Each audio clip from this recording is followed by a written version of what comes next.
What's up, J Crew? Welcome back to my YouTube channel. And as you saw, I drove all the way to what's that place called? Hudson.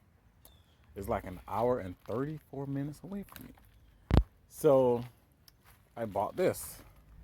I bought this car for $400, and I'm gonna tell you why the hood is up and why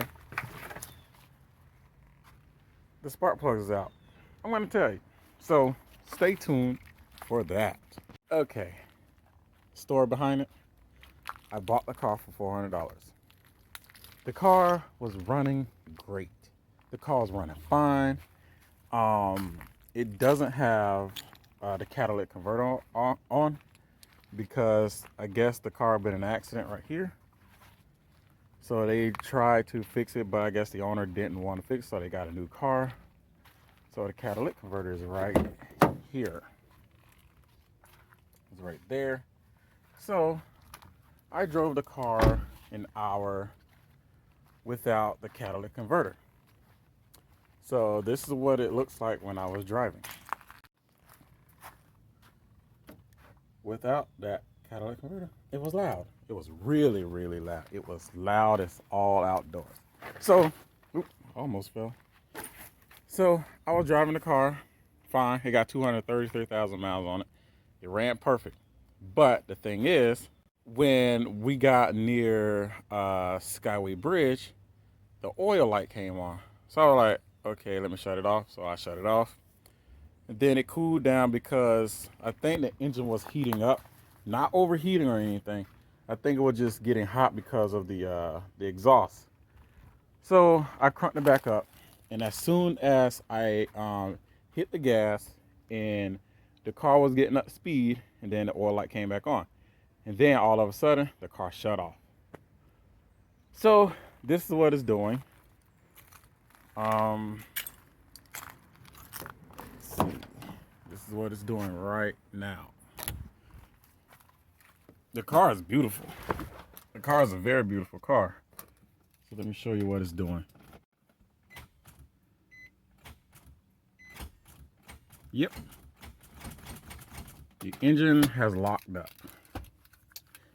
So what I've done, I already took precaution. I already see an engine for $300, which is very, very cheap for this kind of car.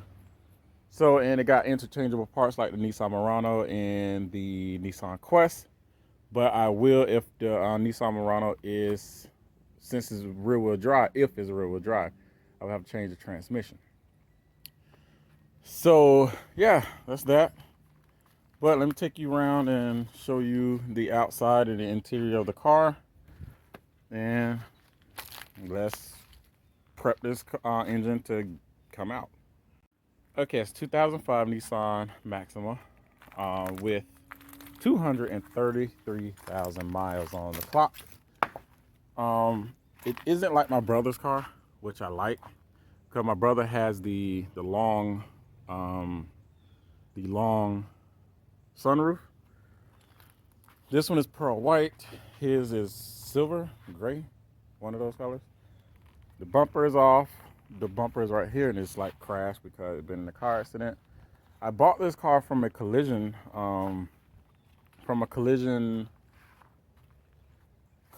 fixer place, so that's where I bought it from.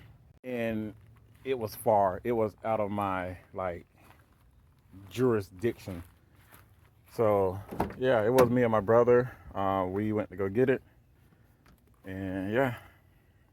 And if you see the video of my uncle's truck, that is when we're pulling it, and it didn't need to be pulled before. Like I said, it drove fine and everything until it locked up. So yeah, another thing, I think that of course it ran low on oil, but there's nothing I can't handle. But yeah, Nissan Maxima got a beautiful tan color interior. Does have all that leather. It does have this feature, which I like. Where's the key? Where's the key? It does have this feature. Show you.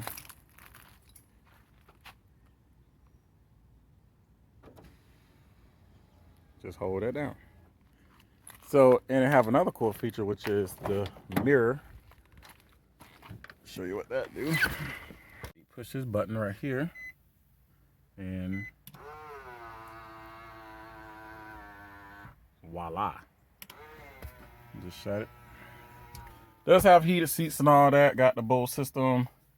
I'm not gonna talk too much about the car. It got a sunroof, like I said. The interior is nice. Doesn't start. And put the windows up before I start prepping it. So yeah, that's that. Oh wait, 233,000 miles. Right there. So I'm gonna prep it. I'm gonna do all that off camera because I don't feel like,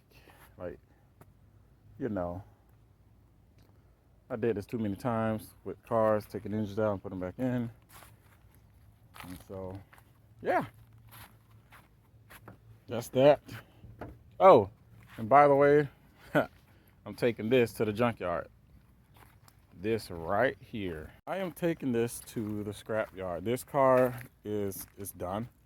It still starts and runs, but it got too many problems with it. Oh. Hate spider webs. It has too many problems with it, and I'm not gonna put no more money into it. So this is gone. So yeah, say goodbye to that. So let me prep. I'm gonna take all them stickers off. I'm gonna get Salt Life on the back. So let me prep this engine. That's the thing. I want to see where to start at. Probably gonna start with the radiator. Work my way this way, which is the battery, the air ducts, and all that on this side. Transmission shift fine. The transmission is great. It's fast, so that's a plus. Take all this off, and then work my way taking the bolts for the transmission off. And I really don't have to take the exhaust off because it isn't going under the car because there's none. Then I'm gonna work my way that way, taking the hoses off and the wiring, just to prep it and stuff. So yeah, let me get started on this, and I will get back with you guys to show you the progress of what I've done so far. Well, guys, taking her to her final resting place. So yeah, if you in Bradenton, LKQ, look out for this Altima because the engine is very good, but I don't trust it. Me personally, I don't trust it. So yeah, it has died on me. So now I got my uncle pulling it. So yeah, told you I don't trust this car at all. Well, this is her final resting place, guys. All right, let me go get my money and let's go home and work on the Maxima. My uncle. Well, we got this far, guys. I took the intake off. I moved the wires around. This time I am taking my time because I felt like when I did my Ford 500 and my Charger, it seemed like everything was just like cluttered and I didn't know where pieces went and stuff. So now that I have like a bag and I'm gonna put all my bolts and stuff and label them, and I got pictures and stuff of where everything go. I took the radiator out.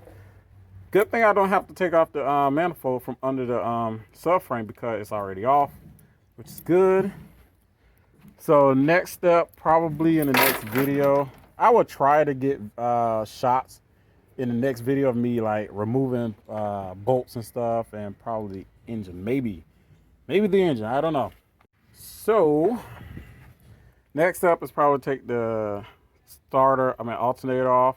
Starter, I'm gonna have to get a breaker bar because the bolt is really tight on it.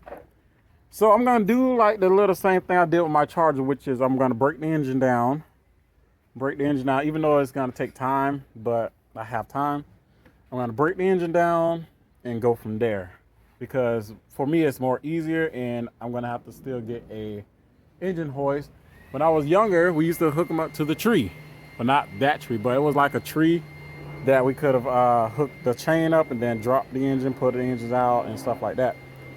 So, but I'm gonna have to get an actual engine hoist, but I don't have a tree in front of me to do the chain part. So next step is I already said the next step. Probably removing the bolts for the engine, the motor mount. And I'm trying to debate if I should drop the whole subframe or just bring it out from the top. I got to figure that out. So it seemed like it was easy for me to drop the subframe on my Ford 500, but it seemed like since this engine is, it seemed like if you got all the wires, it seemed like it's more cluttered. But when you move the wires out the way, then you know where you stand at, like where the bolts at, or what you're gonna take off next stuff. Once you remove all the wires and stuff, then you know where to start, the next step. But this car is locked up because I tried everything to move the engine, crank the engine, nothing ain't happening. So yeah, this body on this car is great and I love it. So definitely a keeper and definitely worth fixing because this car have all the bells and whistles. So I see an engine for $100. I think I said it already, but I don't know if I'm gonna go that route because they said it's a core.